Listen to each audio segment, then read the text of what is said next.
Invisible disability means that when one has a disability, or a differed ability rather, on the inside, one that produces challenges either physically or mentally or both, and interferes with functioning and causes one to have inevitable limits and need to set boundaries in their life. Limits that are heavier than a person that without that disability. For example, the spoon theory, which was created by a woman with lupus from New York. She's young and looks quite healthy on the outside.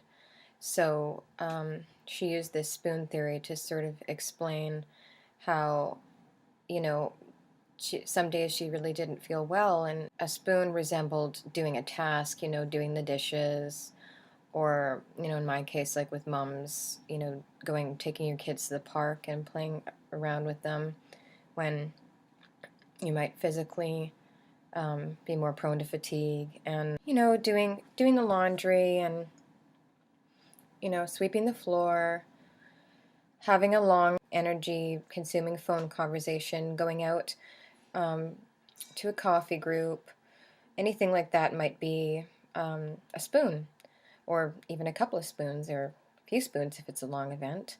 So, yeah, those of us with disabilities have limited spoons, and many of us with those limited spoons don't look like we have these limits. And it's frustrating because, you don't, it's exhausting to have to explain yourself and explain why. I really understand the pain of invisible disability. I have Asperger's syndrome. Basically, I'm on the autism spectrum, and I always get stupid comments like, but you don't look like you're autistic. You don't seem like you're autistic, but you like people, but you're friendly, but you care, and all these things. And yeah, I do care. Yeah, I am friendly, but socializing in a typical way just simply doesn't come natural to me. So I have to think about it, and it costs me more energy. It's sort of like I do like people, and I do enjoy socializing to a certain point, but I can get tired after a while because my brain can get tired and overstimulated because I have to read people in other ways that are more intense. I have sort of talents in that way. I can kind of profile people and read their energy, and but it takes more energy to read people in that way because I can't read the basic facial expression. My brain can't read the basic facial expression in a way that typical people can. So I have to go deeper and open myself up more, and it takes me a lot more energy. And that's kind of sometimes why I like the YouTube, and why I'm really excited to get back into my music again. I used to do theater and stuff like that because it was a way of connecting with people without sort of having that back and forth reciprocity thing. Not that I don't like that and care about people, but it is tiring, and is a nice way for me to sort of connect, and also therapeutic because it's scripted out. I don't know how to explain that. I was able to script out my feelings and channel things that are hard for me to process in a typical way. So yeah, I mean, with the autism, it's really hard because when I was younger too, I got taken advantage of a lot because I just wanted people to like me, and I didn't read social cues in a typical way, and I turned off that sixth sense a lot because I almost didn't trust it. I thought maybe, I don't know, I thought maybe it was crazy or something because, I actually kind of sort of see energy fields, and I don't know, you could say I see auras, or you could say it's because of synesthesia, which is when your senses get mixed up, and you can taste a color, or like, you know, um, it's not really hallucinating. It's just that your senses get mixed up. I don't know how to explain that. I see music, like for example, when I hear music, I can feel it. I can feel the temperatures of it, and I can kind of like see it in different colors and stuff like that, and it moves. So yeah, synesthesia, I can kind of have synesthesia with people's energies and with their body language and stuff. But I would turn that off a lot, and like when I would falter because my disability wasn't just invisible at that point, it was totally undiagnosed, and I was unaware. So it was actually really dangerous at times, and it is really dangerous for women, which is why clinicians really need to start taking it more seriously, screening and identifying autism in women, because it can actually be pretty serious in terms of her getting taken advantage of. I was pretty naive. Also, I have a physical condition known as Ehlers-Danlos, and so I've always been in some degree of pain, and only recently have these things been diagnosed. I now have a fibromyalgia label, and at least there's more awareness about that. When I say fibromyalgia, people know that fibromyalgia isn't something that you often look like you have, so people do understand it more. I don't say the Ehlers-Danlos. I have both. I have fibromyalgia because I was born with and have always had Ehlers-Danlos, which means my tissues are really like my tissues are really soft, and like my skin is elastic and soft, and like so are my insides and my joints and my gums, and everything. My tissues are soft, and so I basically have like injuries or whatever, wear and tear everywhere, and that causes me to now have fibromyalgia, like pain everywhere. So yeah, so that's really frustrating, and I have to brace up like my joints and everything. That's and I mean, with the bracing, at least that makes it more visible. um, but people still, like, if I'm slow, like today I was in pain and I was slow in the lineup at the grocery store, and a woman was rolling her eyes at me because I was asking my kids, my 5 and 7-year-old, to put stuff on the belt, and she was looking at me. I sensed something from her, and I wondered if it was because she thought that I was like, using my poor kids, making my poor kids do the work, this, like, what a horrible mom or whatever. And it just really irked me because it's like, you don't know what I'm dealing with. I mean, I'm hurting. Like, my spine was hurting really bad, and it was hurting to like bend over and get the stuff from the cart. And people are just so judgmental. There's an Amanda Marshall song that I really love the lyrics and title of, Everybody's Got a Story. And I think it would be a great t-shirt, or a great slogan. Everybody's got a story. Before you judge somebody but on their surface appearance, say to yourself, like, everybody's got a story. Like, you don't know what they're dealing with inside. It's just so frustrating sometimes. When I say arthritis, when I say fibromyalgia, it's a bit more, it's actually the most understood. If I do say arthritis, which is actually sort of even more accurate, because that's that's the product of the Ehlers-Danlos damage, is that I developed arthritis in all my joints and stuff at the age of 28, and it's getting worse too. I'm trying to take more glucosamine, and I'm gonna I crave gelatin all the time, so I'm gonna start like regularly consuming gelatin and stuff. But anyway, off track there. When I say arthritis, people look at me like I'm supposed to be old. Like, you're too pretty and like wholesome looking. You couldn't possibly have arthritis. That's what the reaction is, and it's really frustrating because, ironically, the reason why I have like look so young and elfin like and everything is actually part of my Ehlers-Danlos. Ehlers-Danlos people, because of that excess in collagen, that defect, that elastic skin and everything, do often look really young and kind of elfin-like in the features. So that's actually part of my EDS, and that's why people with EDS get so misunderstood, is because they look quite well on the outside, in fact, young for their age. And then, of course, ironically, that same reason why they look young is the very reason as to why they're injured everywhere and why they're in pain, right?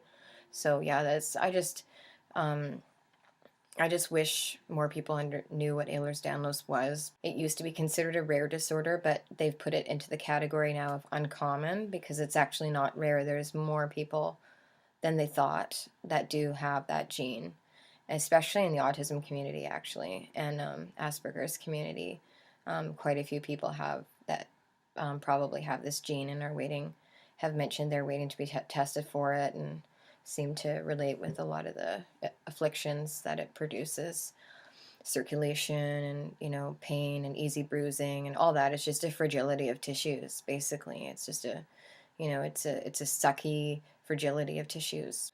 So yeah, I mean, invisible disability, you don't have to look like you have a disability to have a challenge, or, a differing ability that produces challenges. Like, I don't know, like, people are just so, I don't know, subjective and shallow. I don't understand, like, people just, like, make these subjective surface assumptions about people without even giving them any benefit of the doubt. I mean, I don't know. I mean, autoimmune disorders and fibromyalgia and stuff, like, they may not look, they may not look like anything. I feel like I'm a really severe example of that because of the way that I look, and I'm not, like, I'm not bragging or anything, but I've just been really reverse discriminated against and treated like I'm faking. And I haven't just been treated like it, I've been accused of faking. One time in particular, very badly. It's, I mean, it's cruel. Like, it's, I say it's reverse discrimination. It's the opposite and just as bad as when you see somebody who's overweight and you assume that it's because they eat too much without even taking into consideration that they might have a problem with their metabolism and, a condition, right? It's the same thing as if somebody has bad teeth and you assume that they have poor hygiene, and that it's and maybe it's to do with the fact that that they genuinely have, like, low dentin, and which is genetic, and lack of dental coverage, and people just make all these judgments of people. And it's the same thing as, like, looking at me and saying, well, she's too pretty to possibly be in chronic pain or have internal issues. I mean, it has nothing to do with it. That, like, how people present on the outside may not have much to do with what's going on inside. Frustrating with the autoimmune epidemic, and, with the Asperger's. I mean, man, that is really is a frustrating one, because, I mean, on top of it being a challenge, and on top of it being a social difference, a lot of us have had, since we were kids, the expectation on us, because it's invisible, to, act normal. So we learned how to do that. And when we falter, when we're tired, when we don't quite pick up on a rule, we're so harshly judged for it, um, because there's that expectation. And then when we try to explain ourselves, this is the double whammy here. People often just don't get it. They just don't get it because of the stereotype of what Asperger's syndrome is to people. And this is even worse with women, and with men too, who don't fit that particular stereotype. I mean, I have a lot of guy friends who are, you know, kind of funky and rebellious, and, Asperger's is associated with, like, a stereotypical nerd, to the extreme. And we are, we can be kind of nerdy in the way that we like information, and we're intellectual and maybe kind of naive about some things because of our social differences. But we often learn how to kind of get around that. And many of us are quite rebellious too, because, people with Asperger's tend to think objectively and deeply into things, so we question things, and we're often nonconformists and stuff. But anyway, back to the invisible disability. It's just frustrating, despite the fact that so many people have invisible disabilities. The world can somehow continues to have some sort of erroneous expectation that people are supposed to look like their disability. So I don't get why people don't get it by now. We cope, right? Obviously we cope, and it's like we're punished for coping. It's like we cope, and then when we falter and we can't cope anymore, we're judged harshly for it. Instead of being commended for, wow, good for you, you're coping so well, and, good on you, but it's totally okay to take a rest now. Because, you worked hard enough and it's time to take a rest. It just, people don't think like that. It's like That's why people tend to go to an extreme of wanting to almost present with their disability, because it's like, if we cope and we do well, people expect more of us rather than commending us for coping well and being sensitive and compassionate and conscious of the fact that, hey, I know that you're doing really well, but are you feeling tired yet? Or how are you feeling? I know that you have a chronic pain condition. Well, I guess like that would, that's obviously only for family and friends to say something like that. But I mean, what I mean is, why can't somebody why can't that be something that goes through somebody's head when somebody who appeared to be doing fine says, hey, I'm tired now because you know what, I do have fibromyalgia and I'm starting to hurt and I've had enough and I need to go home.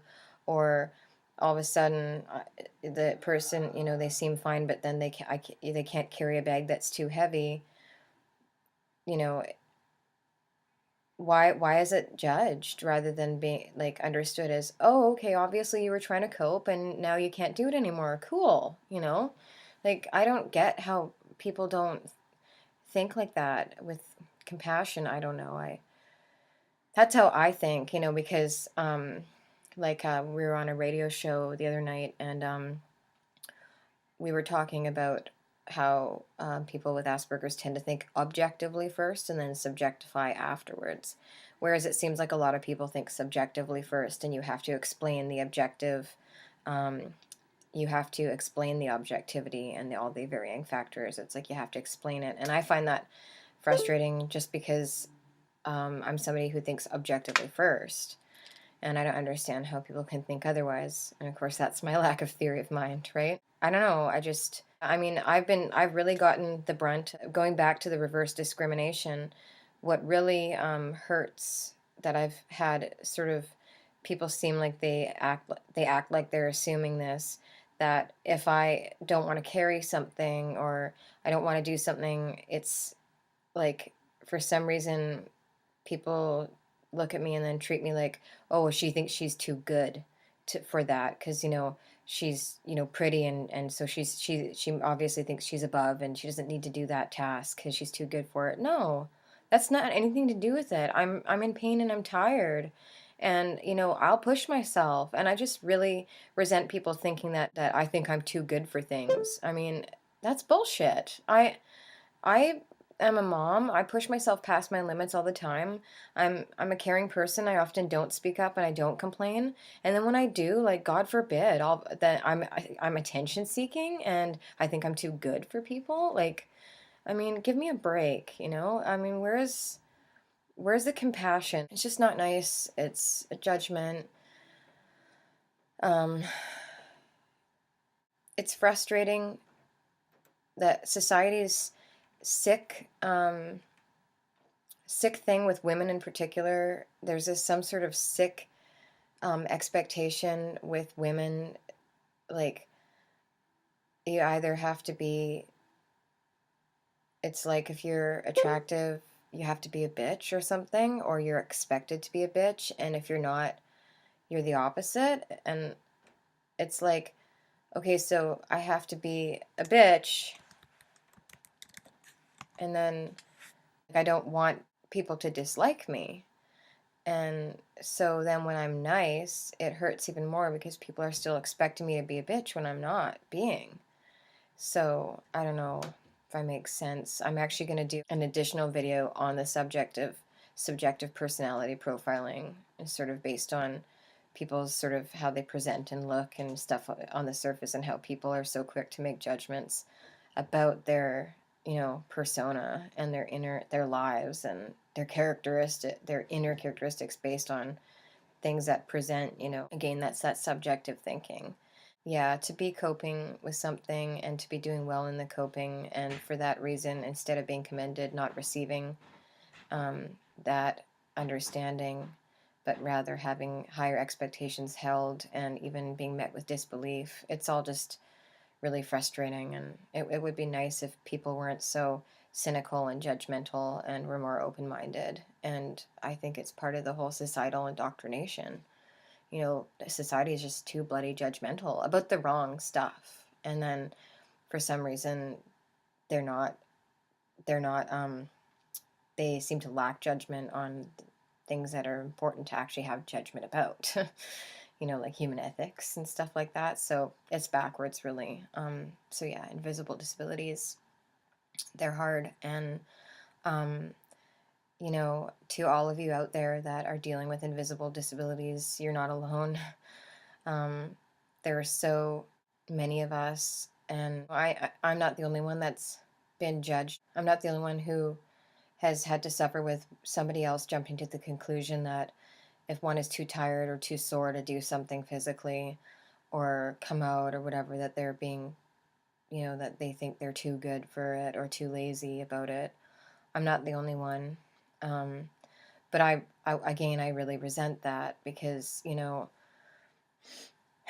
I, I, I'm a very deep person, and yeah, I mean, so what? I like to dress up. It makes me feel better. It's like they do those makeup sessions for, not that I have cancer, but they do those makeup sessions for women that have cancer, because it's just like a girly thing. Like for a lot of girls like feel better when they dress up. It's more of a self-expression. It's not necessarily a vanity thing. It's like a self-expression, and it's, I actually like,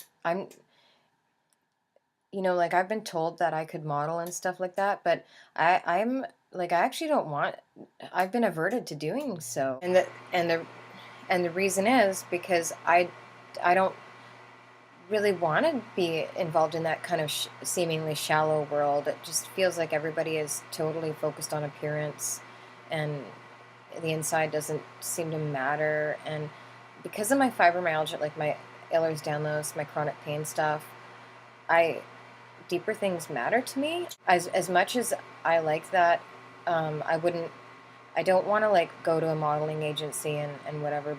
I'm averted to doing so, even though I could certainly use the money for because eating healthy is bloody expensive, and it's always such a stress, and affording my supplements. But like I'm totally averted to it because of the fact that